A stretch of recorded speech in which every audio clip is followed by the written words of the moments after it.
Hey everybody, I'm just going live, but this is gonna be a very short video. I'm actually going to sleep. Actually was sleeping, woke up, saw this, my stomach was giving me a little trouble. So I was up, I was watching, just the glimpses of the fight. I haven't seen all, I've only seen highlights of fights. So tomorrow I'll look at the fights, but let's just talk about the results that happened and my picks and some of the crow I gotta get. And also I wanted to talk a little bit about the polls. So first, let me start off with the poll. So the poll, who should yeah, who should Terrence Crawford face next? Kell Brooks winning that poll now.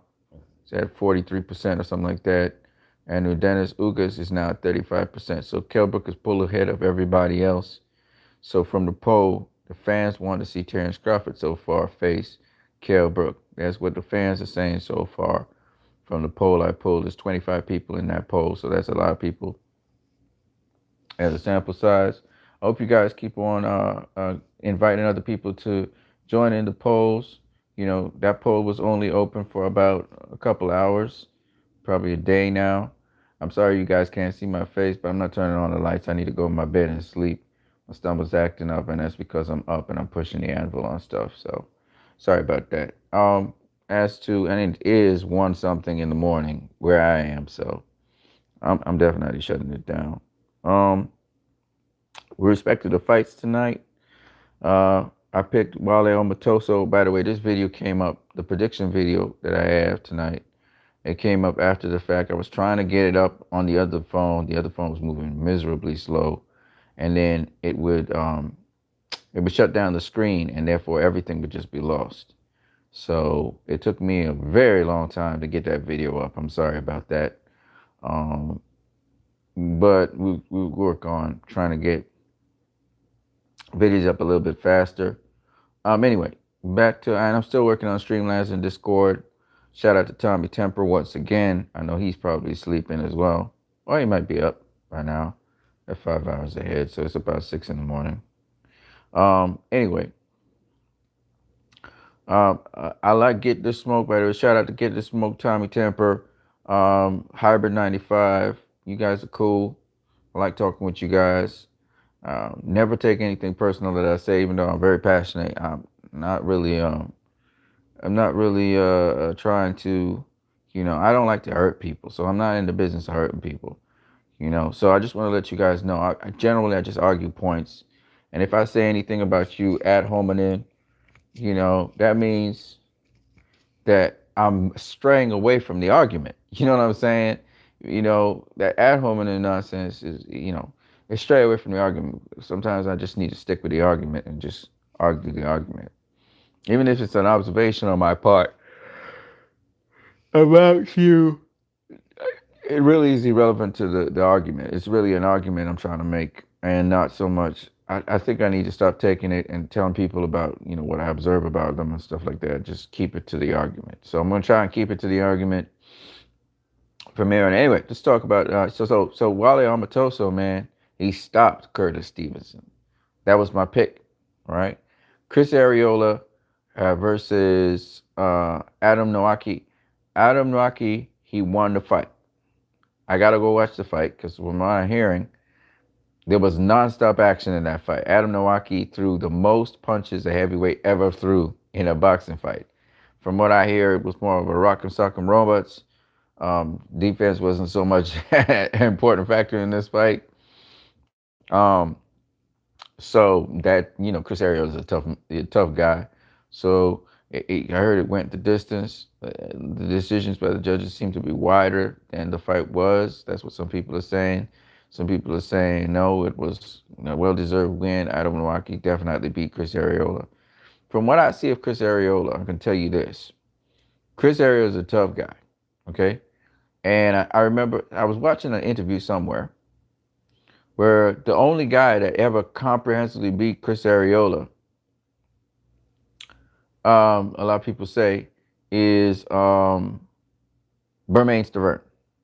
And that is true. He set him up. He knocked him out in the second fight, the rematch where he won the world title. So,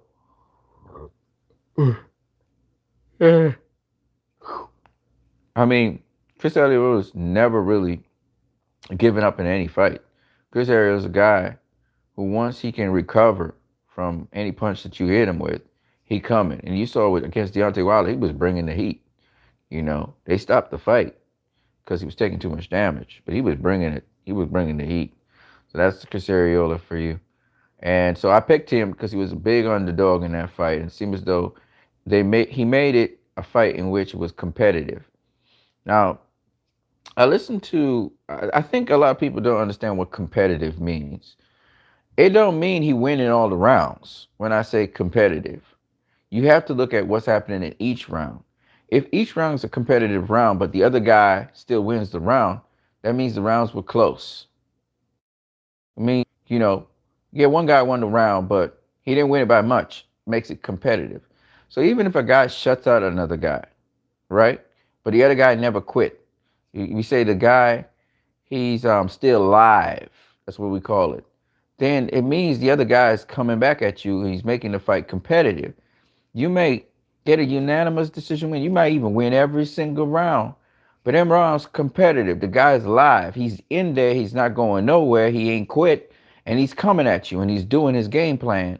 And he's trying to execute his game plan. So that's why we talk about competitive fight. Take, for instance, I'm going to use Floyd Mayweather's example because I know you guys like to call me a Flomo. So we use Floyd Mayweather's example just because you guys call me a Flomo. You got to understand, I got a mentality that's different. Okay?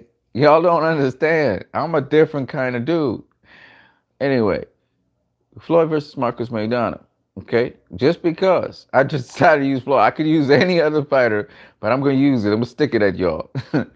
Floyd Mayweather versus Marcus Maidana, the first fight, was very competitive. Some people thought it was a draw, but it was a competitive fight in that Marcus Maidana obviously won most of the earlier rounds. But the point is, as the fight went on, Floyd was actually beating Marcus Maidana in rounds, but Marcus Maidana never quit through that fight. He tried everything to beat Floyd, and that's what makes it competitive. A competitive fight don't mean that a guy don't get a unanimous decision all the time. A split decision obviously shows it's very competitive. A draw shows it's very competitive. Sometimes it ain't even very competitive. Sometimes a draw just means that the other guy was able to do certain things and get back into the fight. It wasn't a very competitive fight. It was a one-sided fight. But if you get knocked down, for example, like you look at Marcus Brown versus Jean Pascal, when you look at Deontay Wilder versus Tyson Fury, it wasn't really very competitive, if you get what I'm saying. But Deontay Wilder, he was able to drop Tyson Fury twice and make it a competitive fight. Yeah, it is a difference. It's a subtle difference. One guy could be dominating. Mickey Bay versus John Molina Jr. Okay, Mickey Bay dominated that fight. Then he got knocked out. What did that mean? Did that mean that John Molina was competitive with Mickey Bay? No, he won, but he knocked him out. That's why. Okay, so there's a difference, and I think a lot of people. That's why you can't look at BoxRec at fights. The fight, you got to look at the fights themselves, which is why when people are dismissive of fights, and I had a discussion with Get the Smoke about that, you're dismissive of the fight you're watching. I like to share gems, man. I like to share gems. That's why I talk. People say, oh, you're a know-it-all, you this, you that. I'm just sharing. I could be wrong. But what I'm saying is, a lot of times people are dismissive of a fight and a certain fighter because you're looking at the star fighter and you're not really paying attention to the guy who's actually facing that fighter. And because the commentary team is talking about the star fighter, you get the impression the star fighter doing more than he's really doing. And it's a competitive fight. Okay? It's a competitive matchup. But you never really paid attention to that because you listening to the commentary team.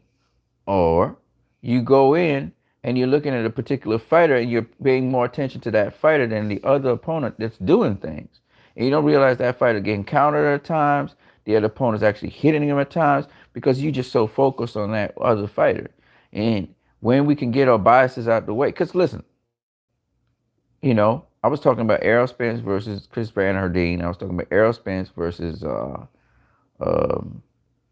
what's the kid's name? He came after 2 fights after Van Herdeen. Sammy Vargas, right? And I look at Sammy Vargas, he's a good fighter. He not bad. It's just that he gets these B-side appointments. He gets like weeks' notice to get a fight or days' notice to get a fight, and he's in there. You know what I'm saying? But he's a good fighter. That's how he was able to drop Amir Khan. He's a good fighter. He really is. Um, and I wasn't looking at it from the perspective of whether you're Deontay, if you're an Aerospace fan or whatever.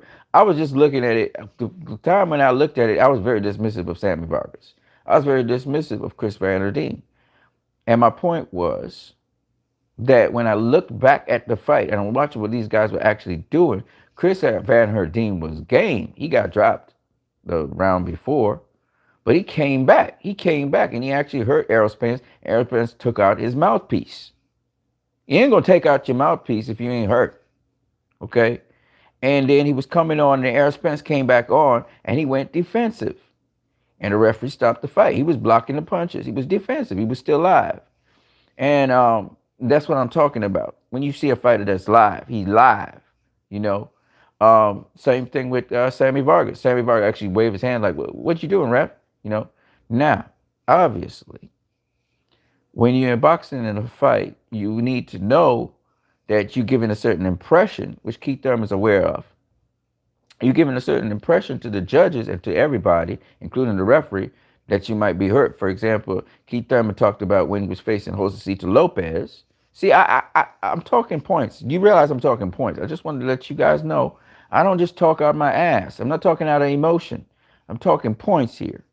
Now, you can agree with it or you can disagree with it, but I'm talking points. When he said when he got bopped up the head with Josecito Lopez, he realized Josecito Lopez could get to him with a jab, even though trying to move out the way. He got hit with the jab. Interestingly enough, Manny Pacquiao got hit him with punches as well, kind of along the lines of Josecito Lopez, because again, Keith Thurman misjudged the distance that Pacquiao could cover. And because he didn't have his hands up, boom, he got knocked down, right? People say he was going back in a straight line. This is true, but he had just come off of a pivot. So Pacquiao just sprung at that opportunity and got him knocked down. If you think about it, he was supposed to pivot again, but he thought he was out of the way of the punch. He pulled back and he thought he was out of the way and he misjudged the length and he got dropped. So the same thing that Josecito Lopez was able to do, Pacquiao was able to do with him, except they no way Keith Thurman thought Pacquiao would have covered that ground. And there was a guy that did a video on Pacquiao, and I thought it was an interesting video. Shout out to whoever just hit that like button, because I didn't expect y'all to be even up at this hour. Y'all can watch this video after it's done. But anyway, I looked at how Pacquiao covers that ground, and they explained why Pacquiao covers that ground so quickly. And it's a really good video. I just can't remember who it was. I think it's Mine. Look for Mind Blown or something like that. Mind Blown or whatever, where he comments on Manny Pacquiao and how he covers distance so very rapidly. I think it's Mind Blown or Mind something. Mind something. I can't remember what the channel's name is. But type in Manny Pacquiao breakdown or something like that. I can't remember. And it's really brilliant. The thing about Manny Pacquiao, because he got a low center of gravity because he's so small, he actually got better balance than a taller fighter. And he could cover distance a lot faster. If you look at his footwork, it's very, very fast. He got real fast footwork and hand coordination. And what they say is Pacquiao ain't the quickest guy out there, right? And I did a video with Zab Judah comparing with Floyd and Pacquiao comparing to Floyd and trying to set up a Zab Judah Pacquiao fight, which I don't want to see now, especially after Zab Judah's brain bleed. That ain't a good idea. But Zab is quicker than Pacquiao, but he sure as hell ain't faster than Pacquiao. Pacquiao put together combinations really fast, okay, and really quickly too. And Pacquiao was a guy I'm beginning to realize that a lot of people underestimate. You know, let me tell you this. I'm going off topic for a minute, and you just gotta forgive me for this, but I'm 14 minutes in already, man. I gotta go to sleep. Pacquiao's a guy like this. You see him, he's so short, he's so small, and you underestimate how quickly he covers ground and distance. And the reason he can do that so quickly is because, like we say, he have a low center of gravity, so he can move quickly and cover that distance, right? The other thing about Pacquiao that's really, really tricky is people don't realize he's a great counterpuncher. He really is. And a lot of people try to trivialize that. But Pacquiao set traps for you, and Keith Thurman fell for some of them traps. And he gonna make you think you landing punches and you dictating and stuff. He just looking for an opportunity to counterpunch you. He's that tricky. He really is, and he's very, very fast. He's not just explosive. He's fast. What I mean by that is Pacquiao never come at you with one or two punches. He come with combinations. He got a set. He got set footwork drills. If you watch at his shadow boxing, he got set footwork drills that he do with his feet and his body. He got set. He worked that thing. That's a rehearsal. And so once you make a mistake, I think Sean Porter's something like him, but a little bit more scrappier. Pacquiao got a set footwork drill for you. And so he could come in waves and throw multiple sets of punches. He's not just coming at you with one punch. He's coming at you with 4 or 5 or 6 or 7 punches. And I didn't realize that that's the difference. He's very, very, very different to anything you've ever seen, you know. And so I was studying him and I was saying, oh, that way Floyd locked him up here and whatever, you know. And Timothy Bradley had to turn him a certain way. You turn him a certain way, you can take away some of those punches and the angle at which he's coming. But even now, I think he's even better and smarter than the Pacquiao that faced Bradley and the Pacquiao that faced Floyd. I think he's smarter. So he has different ways to come back out of the pocket and reset and come back in and approach you at a different angle. He's that tricky now. And he don't have to use all that excessive footwork he used to use, which works well for him because he's getting older. So I'm just saying, I just thought about Pacquiao for a minute and just it got me kind of mind blown a little bit. And I'm not trying to be a fanboy or anything. I'm just analyzing him in my mind. And I'm saying, whoa, you know, people pick sides, but I'm just thinking about it. And I was not a Pacquiao fan. You know, I'm just thinking about, anyway, the science of him. Anyway, back to what we say. So my point is that, you know, in these fights tonight, the underdogs pulled off upsets, right? We had Wale Omatoso, who I always knew was a good boxer, okay? Just look at his opponents he's faced, the people he's faced, and you know he was a good boxer. Solid. Curtis Stevens went up at him. Curtis Stevens was the favorite. And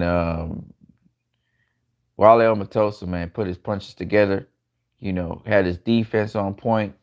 You know, he got hit with 1 or 2 shots, but his defense was barely on point. Curtis Stevens just had no answer for him. And so he dropped him multiple times, got him out of there. Jean Pascal versus Marcus Browne. Crafty. I picked Marcus Browne to beat Jean Pascal, but I did say in the caveat in the video, which you can go and watch the video before this one, that Jean Pascal is a wily, tricky guy. I watched him versus Dimitri Bivol. He likes for you to engage so he can counterpunch you. And he dropped Marcus Browne 3 times. They ended up with a head clash because we're talking Southpaw versus Orthodox. Obviously, Pascal's head was swollen up and stuff. They had to stop the fight. Pascal won by a technical decision. So he's now the interim champion. I don't know which belt. I think it's WBC. WBC interim champion because it was a green belt. Which means he's going to face Govordik now. Govordik's the guy he got to go against. And that should be a good fight. But Govordik right now is in talks to face Bitterbiev. So that's a good fight too. I don't know if they want to get that matchup with Govordik, but that's a good fight. And he is the mandatory now because he's the interim champion. So it should be good. I hope I got my facts correct. The other thing I want to talk to you guys about is the other result, which is Chris Arreola was live. Like I said, it was a competitive fight. It was live, it seems. I don't know. I totally saw highlights of Omatoso versus Stevens and highlights of Pascal versus Marcus Browne. I heard Marcus Browne was outboxing Pascal. So I got to go watch that, really. Yeah. So I'm only talking off of highlights and from what I heard. I have not seen any piece of Areola versus. Um, I haven't seen any piece of Areola versus Noaki, so I can't really say. What I would say though is that from what I heard, um, it was an action-packed fight. So I'm looking forward to that. Areola was live. People saying, Ariel's at the end of his game. And see, that's the thing I'm trying to tell people. You know, you know, look how many veterans have put up good fights against younger guys. Ariola, from what I hear, put up a good fight against Nowaki. Ariel said this was his last fight. If he ain't win it, then he's calling it a day. Pacquiao beat Keith Thurman. Pascal beat Marcus Brown. Now they're gonna do it again. They're gonna throw it back. More than likely, Marcus Brown's gonna get a rematch with Pascal, and more than likely, it's possible that Pacquiao could rematch Keith Thurman. That's a possibility. But my point anyway is this. They might run it back. But the point anyway is this. These veterans, all right, are showing you they're not done. People say Pacquiao was done after Floyd Mayweather and all of that. Well, he ain't done, okay? And my point is, people say, the dismissive of Kell Brook. Now you see how much people are picking Kell Brook to face Terrence Crawford, which is why Bob Arum, he should have used his brain and just put Kell Brook in there with Terrence Crawford. That is actually a dangerous fight for Terrence Crawford in some respects. I was just watching Kell Brook versus Errol Spence Jr. Kell Brook can take a punch, and he can give a punch, And Errol was working that body though. But the reason Kell Brook lost to Errol Spence more than anything else, besides the body work, which was good, but wasn't really doing that much to Kell Brook, was his eye. Errol messed up his next eye. His eye was swollen and stuff, and they had to call the fight. Actually, he got dropped too, but it was his eye. His eye got messed up, and that's what. Same thing with Gennady Golovkin, right? He got his eye messed up and stuff. But he a strong dude, boy. Kell Brook is very strong. That is a good test. Like Chris Arreola was a good test for Nowaki. That's a good, solid test for Terrence Crawford. If you want to really put Terrence Crawford through a grinder mill, you put him in front of Kell, because I guarantee you Kell Brook will test him. And if you pass that test with Kell Brook, see, there ain't much people. There not much welterweights out there who want to face Kell Brook. I'm gonna tell you why. Well, Amir Khan ain't facing Kell Brook. I don't think so. Kell Brook would knock his ass out. Kell Brook is a very big, very strong, very fit welterweight. He does fade in the later rounds, but he's strong. Not only is he strong, he's technically sound. He headhunts a little too much, in my opinion. He should go to the body a little bit more. But he's technically sound, and he's very, very precise with his punches. I mean, that guy, he gave Errol Spence the biz. Errol, at a certain point, he hurt Errol Spence twice in that fight. He hurt him bad. Okay, he couldn't get him out of there, but he hurt him bad. And that was a good fight. Errol Spence is a dog, though. He dogged it through. And I'm just saying, that kind of guy, Errol Spence is a big welterweight. That kind of guy against Terrence Crawford, I don't know, man. I don't know. Terrence had to get past him. You're going to have to get past him. You're going to have to use his smarts. I was listening to Deontay Wilder talking about how he sets up knockouts because you have to set up the knockout. It don't matter how much power you got to set it up. And he was talking about how smart he is, because people underestimate how smart he is in that ring. And it's very true. And I was listening to DT3, the Boone Man, and DT3 saying Wilder can't box. I don't agree with that at all. Okay? All right? Wilder sticks and moves. Wilder do a number of different things in that ring.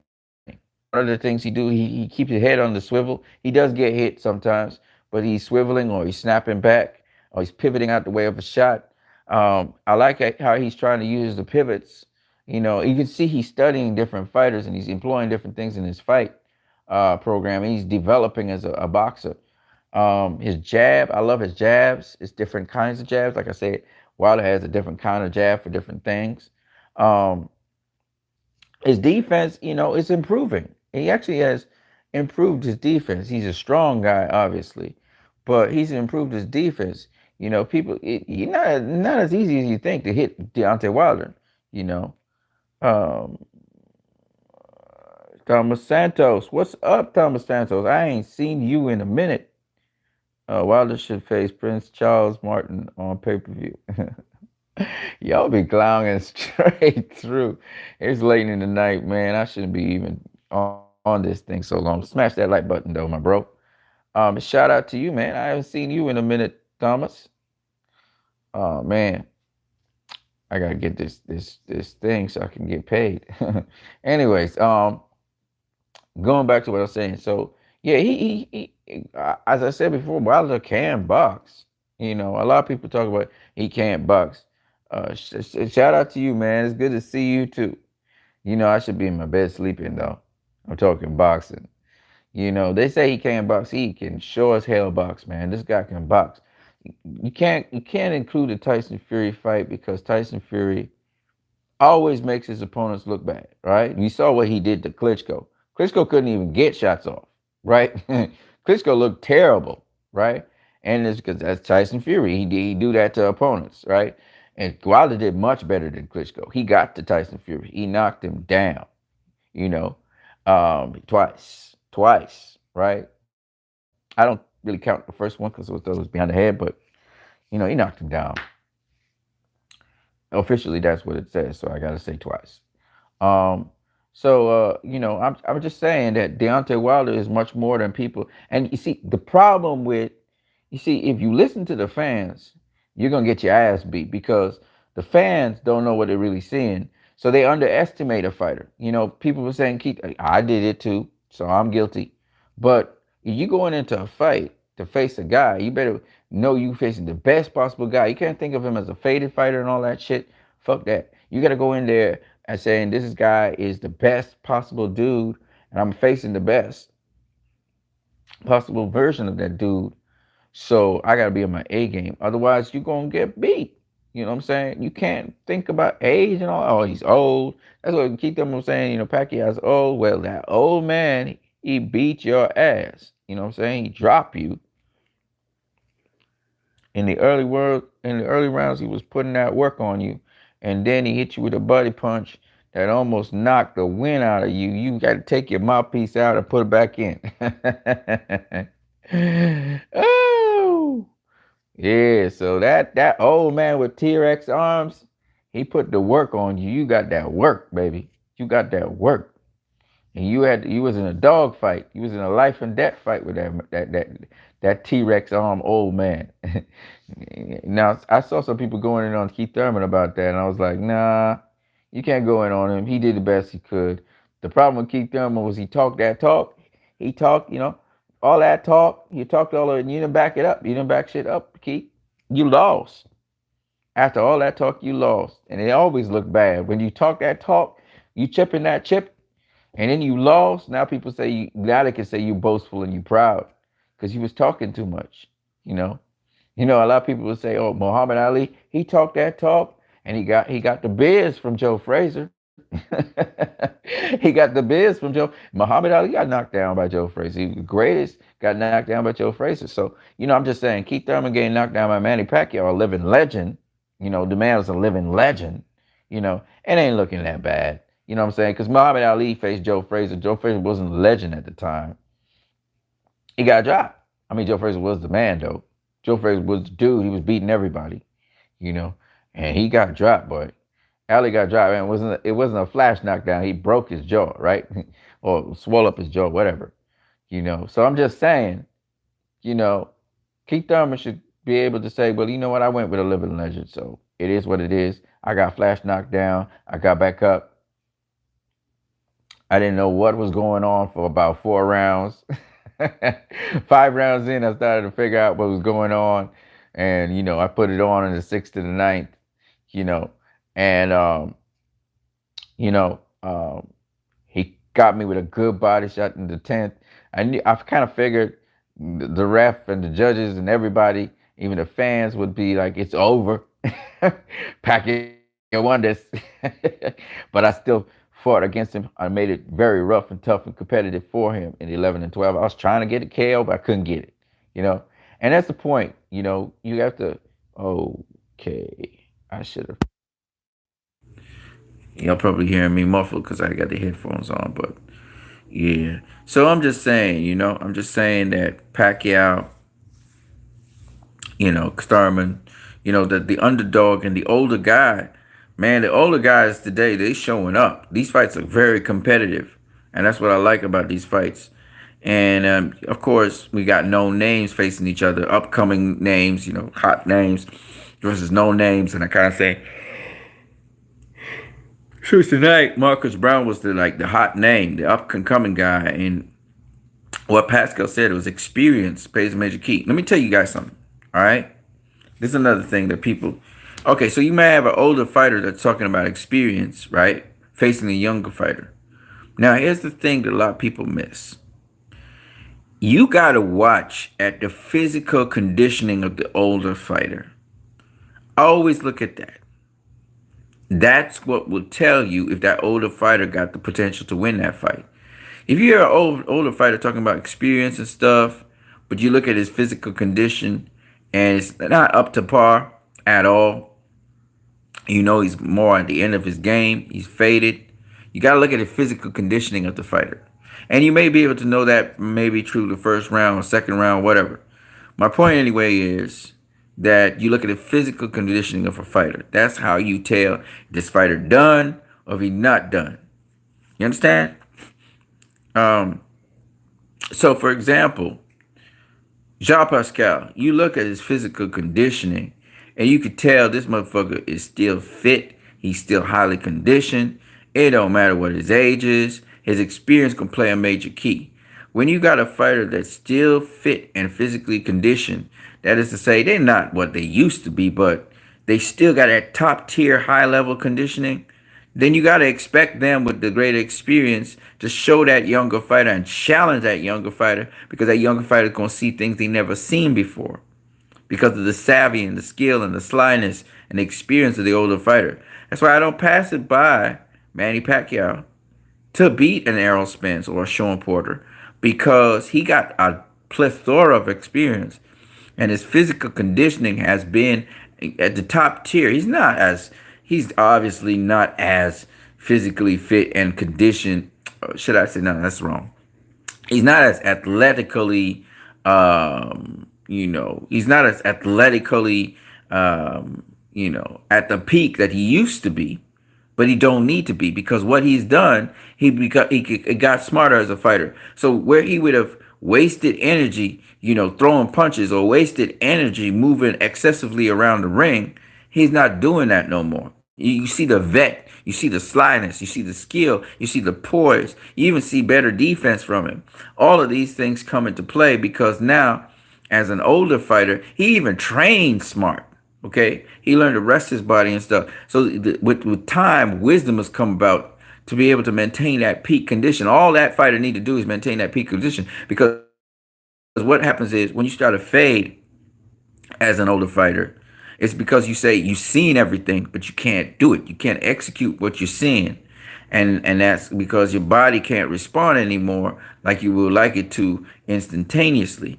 So that's what happened with a vet. A vet got a lot of experience, but the problem with a vet is the vet don't have that physical conditioning to keep him going. And Pacquiao got it. And Pascal got it. And Chris Arreola had it.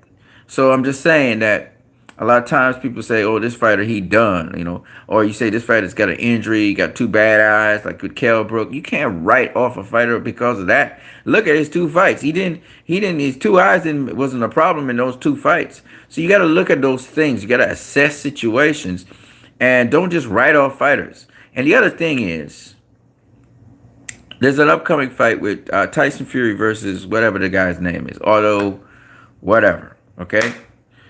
And listen to me carefully, while that matchup is shit, in my opinion, I can't just dismiss this Otto guy because I heard in the amateurs, he beat some guys. I don't know if it's Tyson Fury or whoever. He beat some dudes in the amateurs. So I'm coming back and somebody said, no, that dude's a good fighter. I think I was looking at interviews where people were talking about who would win. And the guy said, that's a tougher fight than you think it is. And I was saying to myself, I didn't even do my homework on that guy. And I'm just saying, as much as I would prefer a Charles Martin or, a Jarrell Miller or somebody at least who's had championship experience, or somebody who's been going up the ladder and's been hot. And this guy not even American. He's Swedish. It's just dumb. I don't really like the decision making. It's important though, if the fight is what it is, to go and research it. Even this guy, Kovalevskis, who's going to be facing Terrence Crawford, I really should do my homework on this guy a little bit more. You know what I'm saying? So sometimes we're very dismissive of certain fights, and I'm not at all condoning the fights that will come. I don't want to see no Tyson Fury versus whatever his name is. And I don't want to see, and I know it's being a bit disrespectful because the guy done more boxing than I did, go through the amateurs, beat people. He's undefeated and all of that. But I'm just thinking he's not on Tyson Fury's level at all. Like, that's what I'm saying. That you need to face somebody at least that may not be on your level, but at least, somebody who has championship experience at least. You're not a world champion right now, but you should be facing, you know what I'm saying? That's how I think about it. Anyway. It is what it is. This is the guy that they're talking about. At least I'm pretty sure. I'm gonna do a poll, so you guys can say who do you think Tyson Fury should face next. That's a poll I'm gonna put out. It's 36 minutes. I'm gonna stop right in the next 2 minutes. Okay. So, but I'm just saying you need to do your homework on fighters and see. Just because you don't know them, don't mean that they ain't done something. You know what I'm saying, with themselves. So while I know it's reaching to talk about, how he might have beaten Tyson Fury in the amateurs or whatever, it's reaching because this is pros. I just want to say it kind of sets up for something interesting. And you got to go watch the fighter, watch how they fight. Some people say they were not impressed with the fighter. But remember, this dude's a B-side. So you got to pay attention to these guys. And pay attention to what they bring to the table in the rounds. A lot of time we're gonna want to watch Tyson Fury and we expect Tyson Fury to get the guy out in 3 rounds, 4. What happens if you don't get the guy out and it goes the distance? What does that say? Does it say something about Tyson Fury, or does it say something about a guy? And all I'm saying is that if that's the style, when you're going to actually watch the fight, whether it's retroactively or actually at the time, do pay attention to the opponent. Don't just ignore the opponent. I think that's what I'm trying to say. Yeah, obviously we don't think that's we think that's a mismatch, but maybe it's not. Maybe this guy proves himself to be whatever he is. And the only way we can know is by watching the fights. I always say, we got to watch the fights, right? If you don't watch the fights, and that's why it's a bit unfair to the throwback fighters. And this is just to address Boxing Librarian, because I think he did some video on me or something like that. It's unfair to throwback fighters that you ain't even seen their damn fights, and then you saying negative things about them. It's kind of unfair. So on that part, I think I need to correct myself. But on the other hand, you also can't say positive things about them, and you ain't even seen the damn fight, and you listening to secondhand information. You can't really say that because you don't know. If you're talking about some guy 200 years ago, okay, 200 fucking years ago, or whatever, right? It's not like boxing is the same. It's not. It's changed significantly from then. Some people, again, that's why I say guys are great for their era. It's really unfair to them to really put them into another era where things have changed significantly, and then they have to perform in that changed environment. It's kind of it's unfair. For example, the great Joe Gans. The great Joe Gans, he was great. Don't get me wrong, right? But he had you just look at the competition he was facing, man. You know what I'm saying? Now, we looking at it from now to back then. Now, the thing about it is I never saw Joe Gans fight. Okay? So I can't really say nothing on the dude because I never seen him fight. There's little footage and clips if you could find something. But we never seen him fight. He the first, black champion, right? And the point is, from Baltimore too. Point is, we can't see, because the problem with it is our reference point is always going to be from our era. What I mean by that is, when people say these guys went 40, 75 rounds, right? Trust me, man. There ain't nobody going 75 rounds at the pace of a 12-rounder. And I'll give you a perfect example. When you're in the amateurs, you go 3 rounds. 3. Okay? It's at a hectic pace. It's very rapid because it's 3 rounds you only got. When you go to the pros, they slow you down. They try to help you take your time, get your composure. So the longer a fight goes, is the more it becomes a marathon. Everybody notice. So the more rounds you have, if you got a 15 rounder, then you got to pace yourself for 15 rounds. All right, you gotta pace yourself for 15 rounds, and you see the guys tire, and you just look at the throwback fights. They're tired at a certain point. They're gonna get tired. Okay. Now that don't mean that guys today can't go 15 rounds, right? You hear them. Sometimes they spar 20 rounds, 16 rounds, 15 rounds. Of course, it's sparring, but nonetheless. Sometimes, like in the case of Floyd Mayweather, which you guys don't, yeah, I'm gonna use it again. Sometimes he take a round and just you ain't even fucking getting a chance to rest.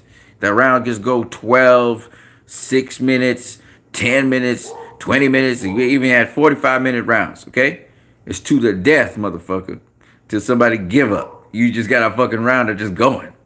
It's crazy, and I'm just saying not to impress anybody, but just to say that it doesn't mean that these guys today, some of them at least, because a lot of times when I say guys today, people think that I'm talking about every guy today. They include the club fighter. No, motherfucker. No, we're talking about the elite fighters today. When I say fighters today, I'm talking about the elite guys. I'm not talking about no club fighter or some guy who's a prospect coming up. I'm not talking about that, or even a guy who he's at the top, he's kind of at the top, not in the top 10 necessarily, but he's there. He may be a gatekeeper, whatever. I'm not talking about them guys. I'm talking about the very top. When I'm comparing top guys from the past, I'm obviously going to compare them with top guys from today. You can't compare. Well, why would I do something like that? Anyway, so just address, a reference point would be, oh my God, they're going 45 rounds. Man, they just going at it for 45 rounds. That must be crazy. No, it's not like that. The longer you go in a fight is the more you got to pace yourself. It's a marathon. And what happened back in the day, they had no cap. Guys just used to go until somebody quit or somebody fall down or the referee would say, all right, enough is enough. That's how it used to be. All right. And therefore, the pace of the fight was regulated by, generally speaking, by guys clinching up and stuff. Okay. So it wasn't as fast and frenetic as today. It only makes sense, folks. You look at a sprint. A guy runs 100 meters, 200 meters. I'm going to using an allegory here. Of course they're gonna go hard, but if you're in a marathon, ladies and gentlemen, you ain't gonna blow your load early in the run. You're not gonna be running at top, trying to accelerate and run at top speed all the time. No, you're gonna take your time and work it through. So that's what happened, and it's just biologically, biophysically and biomechanically impossible for somebody to go at the rate that these guys go in 12 rounds for 45, 50, 60, 75 rounds. It's just not possible. You're gonna die. Okay, you're not gonna make it. So these are the things that some people talk about. And again, a lot of people talk about volume. They talk quantitatively. So you hear them talk about the throwback fighters. They had 100 and something fights, 200 and something fights, 300 something. That sounds great. It sounds fantastic. But I always ask the question, and I always will ask the question, how many rematches were necessary? If I beat a guy comprehensively the first time, I come back meet him, I beat him as comprehensively a second time. Do I need to face him a third time? Do I really? Do I really? You get what I'm saying? Now, if it was close, then I want a rematch. But you know what's the funny thing? When I started studying some of these fighters, at least their records, and even some of their supposedly unanimous wins, which were very controversial at times, because that's boxing. Boxing's controversy. It invites controversy. I noticed that the fights which were close, a lot of them fights, they didn't rematch those guys. And I thought that was kind of strange. I say, whoa, what's up with that? I just asked myself the question, where I could see a fight, I would look at it. You know what I'm saying? And some of the fights that these people wow and they talk about great fights, I'm just from an observational point of view, I thought wasn't that great. And the skill set that these fighters had and stuff, I didn't see it. That don't mean that it wasn't there. You know what I'm saying? Fighter probably had the skill set. I just didn't see it in the fights I saw. Okay. And so I say this because a lot of people sometimes put boxers on a plateau and they don't realize they're actually fanboying out. There's nothing wrong with being a fanboy. It's, do you know what a fan means? It means a fanatic. There's nothing wrong with being a fanboy. So anybody tell you a fanboy and that's terrible, none of this doesn't mean shit. It just means that at times, you like a fighter so much, and it's nothing wrong with liking a fighter. If somebody told me, "Hey man, who do you think will win a fight?" and I said, "Oh, between let's say Carlos Monzon and Canelo Alvarez," I say, "Man, any day, anytime, Carlos Monzon, all day, all day." Okay, and then they say, "Well, why?" I say, "Well, man, I like Carlos. I like Carlos." That's what a fanboy is. It just means, man, I like this fighter, so I think he'd win. And that's all I got to say. I don't even have to explain nothing else, right? But when you're breaking down fights and you're breaking down why you like, then you go beyond fanboyism to explaining reasons why you like this fighter and you don't like that fighter. It doesn't necessarily mean that you don't have a bias. You may be biased as hell. You might just not like that fighter, but I like this fighter. But you're giving reasons why you think this fighter would be that fighter. There's nothing wrong with that. All right. When I was listening to Leon Muhammad, obviously he don't really like. He said he don't take to Errol Spence. He don't like him like that. But he liked Terrence Crawford, right? He sees certain things from former fighters in Terrence Crawford. He thinks Terrence Crawford would beat Errol Spence. He's been wrong before, okay? But my point is, he gave a reason. And once you start giving reasons, now we can critically assess your reasons to see if your reasons are right or wrong. And that's all I ask for in boxing. You give reasons for what you're saying. And then if you critically analyze somebody, and you're really critically analyzing fighters, you might find that the guy that you picked to win wouldn't win. And there's nothing wrong with that either. Right? Nothing. If you really critically assess, now you kind of clear the slate and say, I like this fighter, I don't like that fighter. But you know something, I need to really analyze the situation and see what's really going on. When I was looking at Keith Thurman versus Pacquiao, y'all know almost word for word the video that I did happened in the fight, right? And the point is that I picked Keith Thurman to win, though. I was wrong, and no matter how much I thought the fight was close enough that Keith Thurman actually pulled it out, it was never going to happen that way, right? You get dropped. The other guy you seem to be fighting the other guy's fight, at least for, the majority of the fight. This guy, he would come up with a response and show you that you ain't in control of shit, So, if you look at it, when you look at the ring generalship, based on where Pacquiao actually did the more impactful things, which is he got Keith Thurman with a body shot, and he knocked him down in the first round, and then decided to sweep the first rounds, you would see that the fight was really Pacquiao's fight. Thurman was doing his thing in the middle rounds, but really the fight and the momentum was with Pacquiao throughout that fight. And so when they gave the fight to Pacquiao, I can't be mad at it. I know Thurman threw more punches and all of that, but I can't be mad at it because if you think about it, Pacquiao set the tone for the fight from the first round. Keith Thurman was dominating that round, it seemed, but Pacquiao was setting the trap. And he finally sprung the trap, and he got Keith Thurman.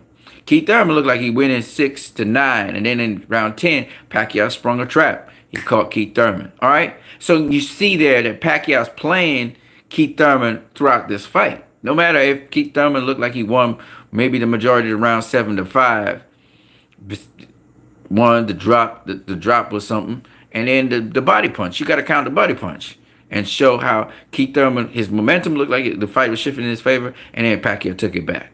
So who was in control of the fight? Pacquiao. If you think about it, it's a close fight, but nonetheless, that's why the right man won. Some people even think about a unanimous decision, right? So I'm just saying all of this to say, that no matter how you feel about a fighter, you got to look at the fight from what it is. No matter if you're a fan of a fighter, sometimes it takes you a little while. You step back, you look back at the fights in retrospect. I always thought Sugar Ray Leonard at first beat Marvin Hagler. Then when I looked back at the fight, I realized Hagler was doing some really good work on Sugar Ray Leonard's body. But I was caught up in Sugar Ray Leonard and his antics that I didn't see what Marvin Hagler was doing. And so that's the whole point behind why I talk these things in these videos, you know. And there's nothing wrong with being a fan or even a fanboy. There's nothing wrong with that. But if you're critically assessing something and you're really looking at it in detail, then you need to be honest with yourself and honest with the fight and see what the fight was doing. Not even what the fighters are doing. How's this fight flowing?